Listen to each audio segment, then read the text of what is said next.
Olun. Ülviyə, sən bu mahnını indi oxudun. Mahnı kimə aiddir? Hansı mahnı? Bax, indi oxudun Qoşa Çınarlar. İsrail Məmmədov. İsrail Məmmədov bu yaxınlarda İbrahimin verilişində qonaq olanda belə bir açıqlama verdi. Bunu bir dəfə verib, yoxsa bir neçə dəfə verib? Açıqlamanı eşitdinmi?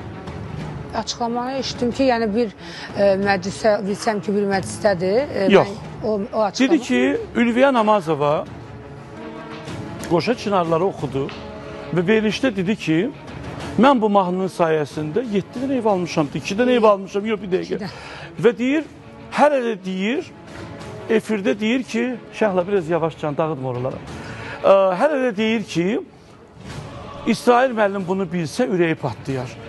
Mən də deyir ondan sonra qərar verdim ki, ümumiyyətcə o xanımla üz-üzə gəlməyim və əslində başqası olsaydı bəlkə mahnını sən oxumağa qadağa oxuyardı, amma daha keçib də mahnı populyarlığıdır. Demirsən mi belə şey? İmza atmasaydı elə eləyərdi, icazə verir. İmza atıb mı? Əlbəttə. Nə qədər pul vermişsən İsrail müəllimə? Mən pul verməmişəm. Havaydan imza atıb? İcazə almışam, bəli. Gəlib Şahani xanım, Vecə Kurpa gəlib Şahani xanımla yəni imzalatdırıb, icazəsini verib, özüm də icazəsini almışam.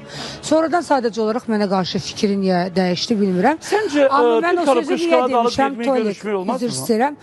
O İsrail müəllim verilişlərin birində Xoşqədəm xanımın efirində mənə çox pis sözlər efirdə canlı yayımda yəni demişdim. Mən ondan sonra o söz demişdim ki, bu mahnı yəni eşitsə ürəyə patlasın. Niyə ürəyə patlasın ki? Yəni o mənə yenə deyirəm pis sözlər demişdim. Mən ona Nə demişdi sənin haqqında? Pis sözlər demişdi. Yəni efirli bir söz deyil. Yəni Ülviyə Namazova oxuya bilmirmi? Yox, o nə oxuyur? Mən oxumama həyatım var. Sağ ol. Nə deyib bəs? Yəni də tərbiyəsizdir, pis qızdır, nə belə sözlər demişdi. İsrail müəllim bunu. Bəli. İsrail müəllim sən həyatlarında gördü ki, bax biz televiziyada əsəbləşə bilərik, burada xanımlar qalmaqal ola bilər, amma bu onların tərbiyəsiz olduğuna dəlalət gətirmir axı.